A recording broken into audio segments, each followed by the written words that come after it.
Les amis, j'espère que vous allez bien et que vous avez passé un très bon week-end. Bon bah écoutez, petit débrief d'un excellent match, surtout une sacrée équipe de Barcelone. Je vais bien sûr parler du Classico de ce soir qui opposait le Real de Madrid au FC Barcelone, hein. Donc du coup, le match s'est déroulé à Santiago Bernabéu. Et oui, victoire de Barcelone, 4-0. Et c'est gentil, parce qu'il y aurait pu y avoir énormément plus.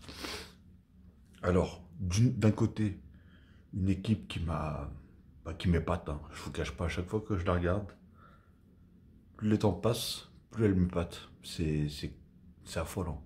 Le Barça, ils ont une montée là, elle est impressionnante, impressionnante.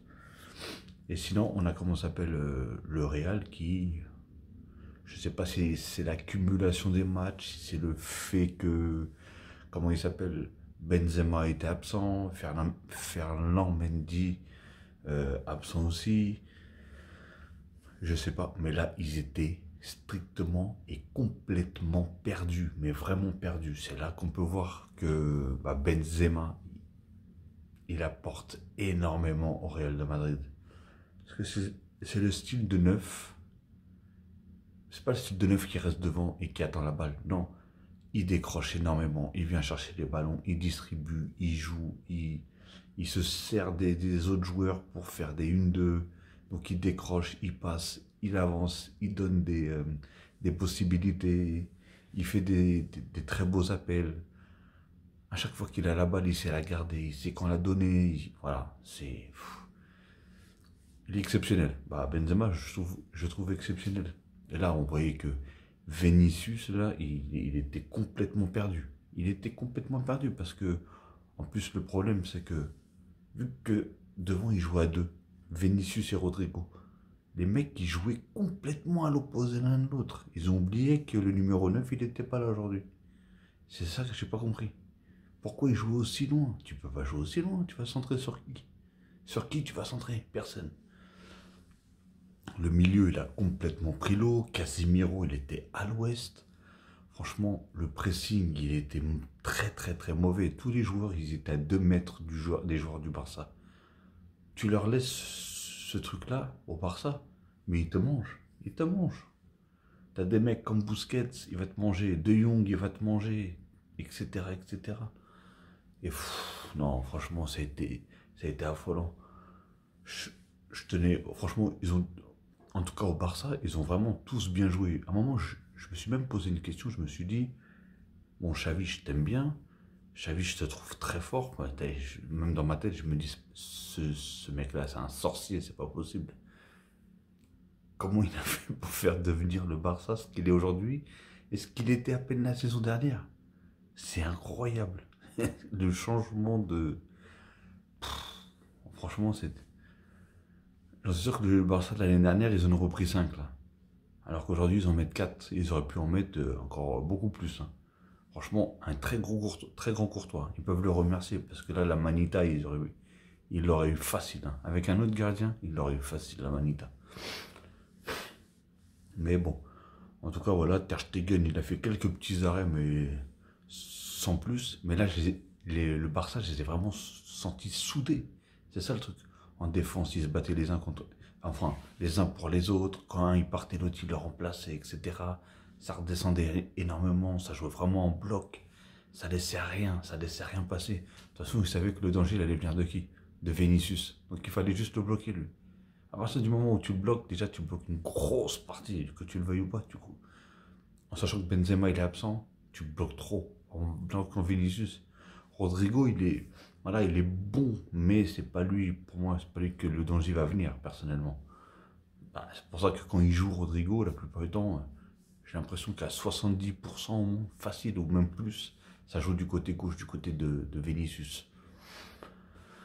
Donc aujourd'hui, voilà, ça a vraiment pas marché du tout, hein. Franchement, tous ceux qui, à la base, sont vraiment bons, aujourd'hui, ils ont été ridicules. Oh là là, ça a été la panade totale. Mais franchement, le Barça, ils étaient sur un fauteuil, les mecs. Techniquement, déjà, ils étaient au-dessus. Physiquement, ils étaient au-dessus.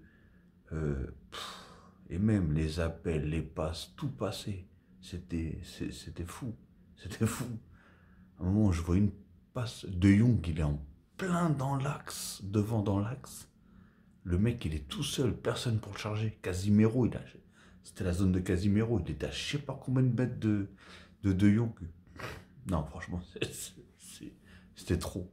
C'était trop. Franchement, là, c'était. Je pense déjà à partir de la 70e minute, le Real, ils attendaient qu'une chose, c'est que la fin du match, elle soit sifflée. Parce que là, ils prenaient trop l'eau, ils prenaient des tempêtes dans tous les sens. Et c'est là qu'on voit que le Barça aussi se sont améliorés. C'est que déjà, tu vois le 11, il est sévère, il est vénère, tu vois. Et après, tu vois ceux qui rentrent.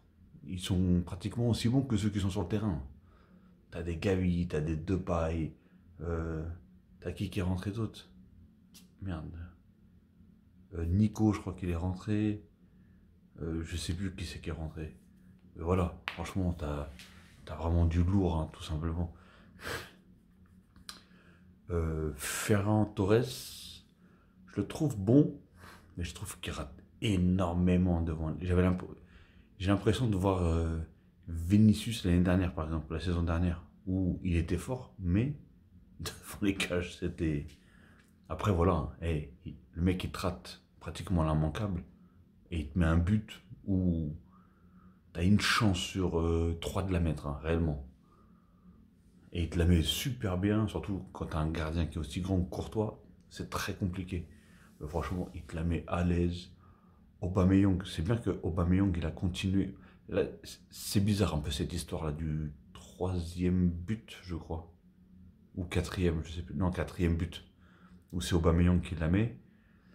Mais du coup, ouais, en même temps, d'un côté oui, d'un côté non. En fait, d'un côté, t'as l'arbitre de touche qui lève son drapeau pour le hors-jeu, mais c'est vrai que l'arbitre il n'a pas sifflé, donc pourquoi tu t'arrêtes? Tu vois? En fait, c'est ce réflexe-là, c'est ces nouvelles lois à la con là qui sont cons, parce que j'avoue, ils se sont tous complètement arrêtés de jouer, mais du coup, au final, Aubameyang, il a eu raison de continuer à jouer, hein. Et en plus, il lui met un beau piqué, magnifique, et du coup, ça lui fait un doublé. Et d'ailleurs, parlant d'Aubameyang, si je me trompe pas, il était à Arsenal, il était remplaçant à Arsenal, je crois. Ou s'il n'était pas remplaçant à Arsenal, il était peut-être titulaire, mais il ne mettait pas un pied devant l'autre à Arsenal. Et quand j'ai vu qu'il venait au Barça, je me suis dit, mais ils sont sérieux là? Franchement. Ah, mais je l'avoue, hein. Il y en a beaucoup qui ne veulent pas l'avouer, mais moi je l'avoue. Et je me suis posé la question, qu'est-ce qu'il va foutre au Barça? Enfin, qu'est-ce que le Barça, ils vont aller chercher Aubameyang, quoi. Je suis pas sûr que c'est lui qui va sortir le Barça dans la galère où est-ce qu'ils étaient, où ils étaient. Et au final, il m'a bien cloué mon bec. Ah oui, il m'a vraiment bien cloué mon bec parce que il apporte énormément jeu de tête. Non, il marque, il arrive toujours à passer devant le joueur. Il fait pas que ça, en fait. Lui aussi, il décroche un peu. En plus, l'entente avec Dembélé, bah déjà, ils ont joué ensemble à Dortmund. Mais l'entente avec Dembélé, elle était immense. Putain, je me rappelle plus. Dites-moi dans les commentaires si c'est bien Arsenal ou est-ce qu'il était le dernier club avant de. Tellement que j'entendais plus parler de lui, je me rappelle même plus. C'est ça.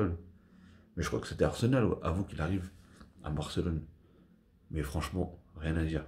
Et je vous cache pas, ce match-là, il m'a fait quand même plaisir, déjà visuellement, parce que je suis ni supporter du Barça, ni du Real. Même si, je tiens à préciser que j'ai quand même une préférence pour le Barça que le Real. Après voilà, hein, le Real ils auraient gagné, tant mieux pour eux. Mais en tout cas voilà, je tenais vraiment à féliciter déjà le travail du Barça et le travail de Xavi surtout aussi. Franchement incroyable. C'est là qu'on dit oui, toujours on dit que c'est la faute des entraîneurs, la faute des entraîneurs. Bah oui, regarde la preuve, hein. La preuve, que Man il était là, il a foutu une merguez avec le Barça. Xavi il arrive, il met tout en place. Tif, taf, tif, il va même te chercher des joueurs où j'en suis sûr, allez, à 80% les gens critiquaient et se dire qu'est-ce qu'il a été de chercher Aubameyang, qu'est-ce qu'il a été de chercher Traoré, et ceci, cela. Les mecs qui sont là, et ils font un taf de malade mental. Et ils apportent énormément. Énormément. Regardez, Traoré, il est pratiquement tout le temps titulaire. Bon, après, c'est compliqué parce que du coup, là, il y a Ousmane Dembélé qui arrive en pleine bourre, en pleine forme. Et on sait que voilà, Ousmane Dembélé, vitesse, dribble, pied droit, pied gauche, tout ce que tu veux. Le mec, il est très efficace. Et pratiquement tous les buts viennent de lui. Soit c'est l'action vient de lui, ou soit c'est lui qui fait une passe D. Parce que là, il a je sais pas combien de passes décisives. Donc, même s'il ne marque pas, mais il fait énormément de passes décisives. Donc, je pense que le Barça, il ferait vraiment du bien. Après, voilà, comme on sait, Dembélé, c'est quelqu'un qui est très fort. Quand il est opérationnel, quand il est vraiment en forme, il est très fort. Mais il peut avoir des coups de mou, comme il a eu déjà pas mal de fois, ou surtout, malheureusement, des blessures. Je ne le souhaite pas, je ne le souhaite vraiment pas du tout, bien au contraire. Je lui souhaite d'avoir la forme et qu'il puisse jouer comme il joue récemment là, et qu'il fasse vraiment la casse, tout simplement. Mais voilà, même si Dembélé, par malheur, il a un coup de mou, ou il se blesse, ou il a un coup de fatigue, ou quoi que ce soit, il a quand même Traoré derrière, tu vois. Je ne vais pas mettre Traoré au même niveau que Dembélé, quand même pas. Mais franchement, je pense que beaucoup d'équipes aujourd'hui, quand ils voient Dembélé jouer à Barcelone, ils aimeraient l'avoir. Pas Dembélé, Traoré, pardon. Donc voilà, franchement, même s'il fait souvent la même chose, moi j'avoue, là il m'a fait un tir dégueulasse, là ils sont foutus de sa gueule sur son banc, hein.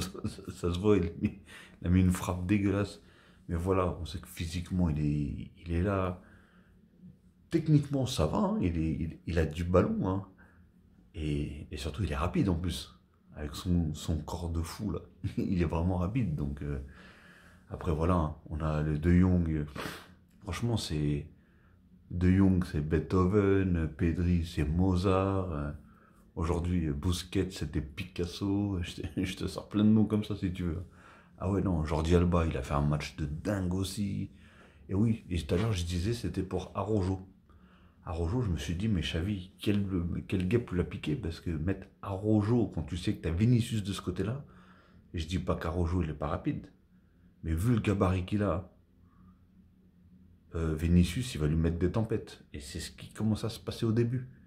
Parce qu'en fait, pour l'arrêter, il était toujours obligé de faire faute. Le problème, il était là. Et je me suis dit, je sais pas si c'est vraiment une bonne idée au final. Mais écoute, je te dis, Xavi, je vous dis, Xavi, c'est un truc de fou. Franchement, je sais pas comment il fait cette vision.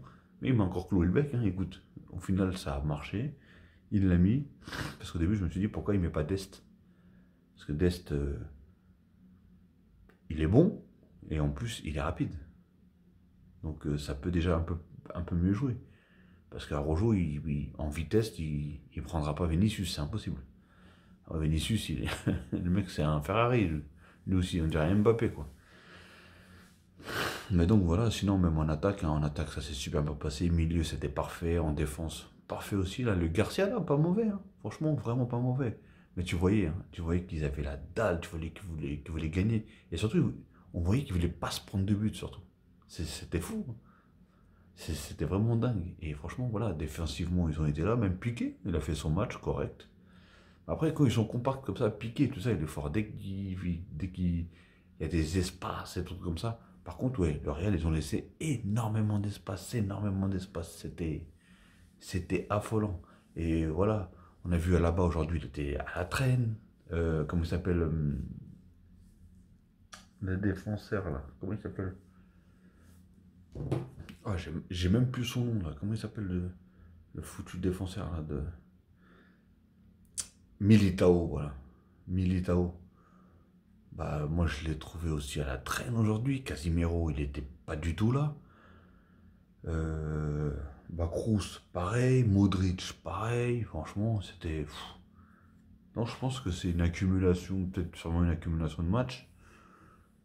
Et après, voilà, comme ça s'appelle le Barça, ils ont vraiment joué un jeu. Bah, ils étaient sur un fauteuil. Et à partir du moment où tu les laisses jouer, bah, c'est foutu. C'est complètement foutu. Tu leur mets un pressing assez énervé, ils auront beaucoup plus de mal. Mais là, tu les laisses le temps de contrôler, le temps de passer et tout ça. Les mecs comme Busquets, comme j'ai dit, Busquets, possession, il est énorme. Busquets, si il doit courir, c'est foutu.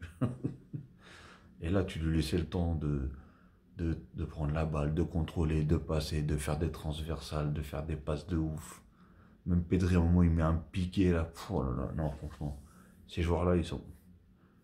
Oh, respect. Moi, je dis vraiment respect. J'espère qu'ils vont continuer comme ça jusqu'à la fin de la saison. Je dis pas qu'ils vont prendre le championnat, mais en tout cas, voilà, ils seront au moins dans les 2 premiers, je pense. En tout cas, ils le méritent vraiment. Ils le méritent vraiment. Et après, j'ai pas vu les autres équipes, mais dans le jeu, personnellement, c'est ceux qui méritent.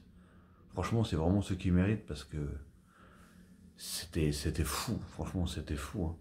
Mais le Real, je vous cache pas depuis un moment, hein, parce que même en Ligue des Champions, on a vu le match aller contre Paris, ils ont pris l'eau. Le deuxième match contre Paris, oui, ils se qualifient, oui, ils marquent 3 buts, mais au final, une bonne partie du match, le PSG, ils auraient pu leur faire très très mal. Et au final, voilà, après une erreur ou un truc comme ça, bah, direct, hein, ça les a motivés, ils ont réussi à marquer derrière. Mais il leur faut un déclic à chaque fois, c'est compliqué. En plus, quand tu as des joueurs comme du coup Benzema, qui est pour moi voilà, le meilleur joueur du Real actuellement, quand il te manque ton meilleur joueur, c'est plus qu'une colonne vertébrale. Benzema, le mec, c'est un appui, c'est tout. Il fait les efforts. Ah oui, franchement, on peut dire que lui, il mouille le maillot, parce que autant offensivement, autant il revient au milieu pour aller récupérer des balles, s'il voit que son équipe elle est un peu en difficulté, etc., etc. Non, rien à dire. Mais bon, aujourd'hui, voilà, ils ont pris l'eau, hein, ils ont perdu 3 points, le Barça en ont pris 3. Bah écoute, ça raccourcit, hein, c'est bien pour la fin de saison. C'est bien pour la fin de saison, hein. On verra, je sais pas du tout à combien le Real sont au-dessus du Barça. D'ailleurs, je sais même pas ils sont combien le Barça. Je sais pas s'ils sont deux. Bah, tiens, je vais regarder d'ailleurs. S'ils sont deuxième. Même pas, ils sont troisième encore. Ah ouais, ils sont encore troisième. Ah ouais, ils ont quand même 11 points de plus que 12. Ah ouais, ils ont 12 points de plus Ah ouais, non, c'est trop. 12 points de plus que, comment ça s'appelle, le Barça, c'est. Ouais, non. Je pense que le championnat est vraiment pour le Real, mais bon. Le Barça, ils sont troisième à 3 points. À 3 points du FC Séville. Donc, espérons qu'ils vont remonter à la deuxième place, au moins qu'ils soient en Ligue des Champions, parce qu'ils le méritent vraiment. Franchement, avec tout ce qu'ils ont fait quand même cette saison-là, ils le méritent vraiment. Donc voilà les amis, en tout cas j'espère que vous avez apprécié. Je pense que les fans du Real de Madrid n'ont pas apprécié. Alors, moi je suis parisien, je ne suis pas barcelonais, quoi que ce soit. Je suis parisien, j'ai vu un sale match de merde de Paris à 13h, hein, pour ceux qui l'ont vu. Donc d'ailleurs j'en ai fait une vidéo si vous voulez aller voir le débrief. Le débrief du dégoût du match. Donc voilà les amis. Et donc voilà, j'espère que vous avez apprécié autant que moi le match. Bravo au Barça. Bravo à Xavi pour ce qu'il a fait du Barça. Et bravo aux supporters, hein, pour votre équipe, tout simplement. Et voilà les amis, donc sur ce je vais vous souhaiter une très bonne soirée ou une très bonne journée, tout dépendant de l'heure que vous allez regarder cette vidéo. Et bien sûr, n'hésitez pas à liker, à commenter. Si bien sûr il n'y a pas d'insulte, je me ferai un plaisir de répondre, il n'y a pas de souci. Et partagez si vous avez envie. Et bien sûr, si ce n'est pas encore fait, n'oubliez pas, abonnez-vous. Abonnez-vous parce que je mets beaucoup de débriefs en ce moment.